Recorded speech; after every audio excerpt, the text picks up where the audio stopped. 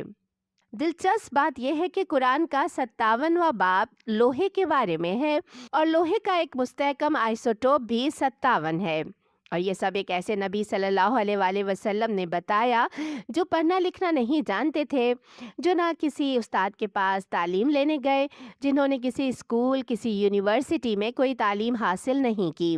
یعنی یہ باتیں 100% وہ خود نہیں بیان کر سکتے تھے، سوائے اس کے کہ اللہ یعنی گاڈ نے ہی ان کو بتائی ہوں، یعنی کہ قرآن 100% خدا کا کلام ہے۔ اب اگلی بات سنیے۔ بائبل میں کئی جگہ حضرت محمد صلی اللہ علیہ وآلہ وسلم کی طرف اشارے ملتے ہیں، لیکن چرچ کی طرف سے ہمیشہ انہیں نظر انداز کیا گیا، انہیں عوام سے چھپایا گیا اور معنی بدلنے کی کوشش کی گئی۔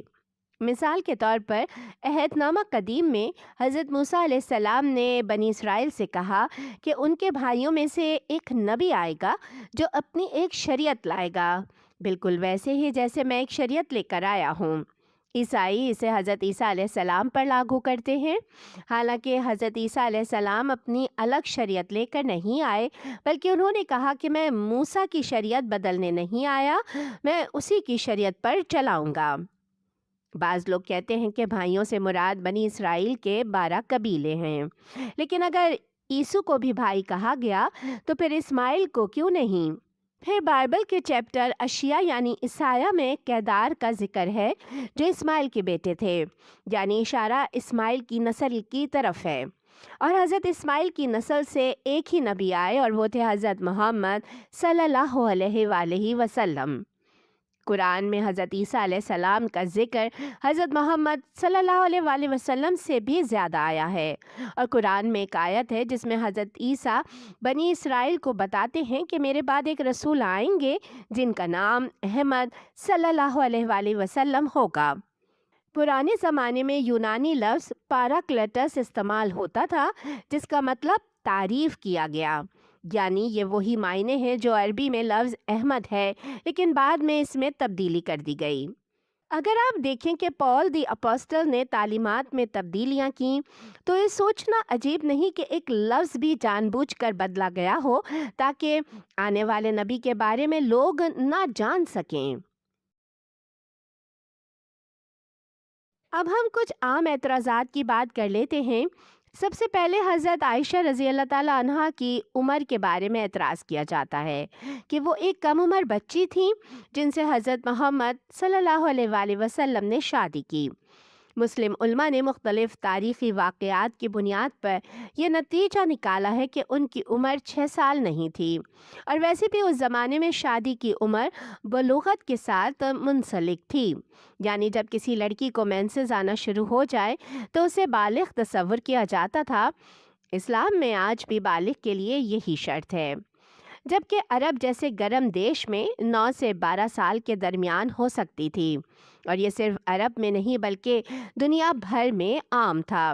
اور آج بھی ایشیائی اور افریقی یعنی کہ گرم ممالک میں لڑکیوں کے مینسز ٹھنڈے یورپی ممالک کے مقابلے میں بہت کم عمر میں شروع ہو جاتے ہیں۔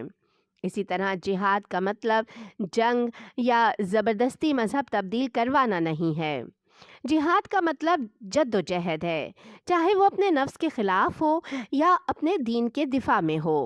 یہ کہنا کہ اسلام تلوار کے زور پر پھیلایا گیا بالکل غلط بات ہے، کیونکہ اگر تلوار کے زور پر پھیلا ہوتا تو دو چیزیں نہ ہوتیں۔ پہلی یہ کہ جن لوگوں کا زبردستی دھرم پریورتن کروایا گیا تھا وہ تلوار کا دور ختم ہوتے ہی اسلام چھوڑ دیتے، جس کی سب سے بڑی مثال روس کا زبردستی کمیونزم مسلط کرنا ہے۔ ہسٹری ہمیں بتاتی ہے کہ زبردستی مسلط کیا گیا نظام جیسے ہی ختم ہوا، تاجکستان، ازبکستان جیسی ریاستیں آزاد ہوتے ہی عوام دھڑا دھڑ واپس مسلمان ہونے لگے، کیونکہ بندوق یا تلوار کی نوک پر زبردستی کروایا گیا دھرم پریورتن مضبوط اور پائیدار نہیں ہوتا۔ دوسری بات یہ کہ آج جب کہ تلوار کا دور نہیں ہے تو آج بھی اسلام دنیا بھر میں سب سے زیادہ تیزی سے پھیل رہا ہے، خاص طور پر یورپ اور امریکہ میں۔ اسلام پر ایک اور الزام ہے کہ یہ عورتوں کو دباتا ہے، لیکن حقیقت یہ ہے کہ اسلام نے عورتوں کو جائیداد رکھنے کا حق یورپ اور امریکہ جیسے ترقی یافتہ کہلوانے والے معاشروں سے 1000 سال پہلے دیا۔ دنیا کی پہلی یونیورسٹی بھی ایک مسلمان خاتون نے قائم کی۔ حضرت عائشہ خود ایک بہت بڑی عالمہ تھیں اور انہوں نے سینکڑوں احادیث روایت کی جو کہ آج بھی اسلام میں بہت بڑی ڈگری مانی جاتی ہیں۔ جہاں تک ایک سے زیادہ شادیوں کی بات ہے، دنیا میں عورتوں کی تعداد مردوں سے زیادہ ہے۔ امریکہ، یورپ اور روس میں لاکھوں کی تعداد میں عورتیں مردوں سے زیادہ ہیں۔ صرف چند ممالک جیسے کہ بھارت اور چین میں ایسا نہیں، اور وہاں اس کی وجہ بچیوں کا قتل یا اسقاط حمل ہے، جس کی قرآن نے سخت مذمت کی ہے۔ بھارت میں ہر سال لاکھوں بچیوں کو صرف اس لیے ختم کر دیا جاتا ہے کیونکہ وہ لڑکیاں ہوتی ہیں، اور کچھ علاقوں میں تو پیدا ہونے کے بعد بھی بچیوں کو مار دیا جاتا ہے۔ اور آخر میں ویڈیو ختم کرنے سے پہلے ایک آخری بات کہنا چاہوں گی کہ لوگ اسلام سے ڈرتے ہیں کہ مسلمان دنیا پر قبضہ کر لیں گے، جبکہ امریکہ میں مسلمان صرف تقریباً 1% ہیں اور ان کا عقیدہ عیسائیت کے بہت قریب ہے۔ حقیقت یہ ہے کہ لوگ اسلام پر تنقید کرتے ہیں لیکن اصل میں انہیں اس کے بارے میں علم ہی نہیں ہوتا۔ میرے خیال میں آج کے لیے اتنا ہی کافی ہے۔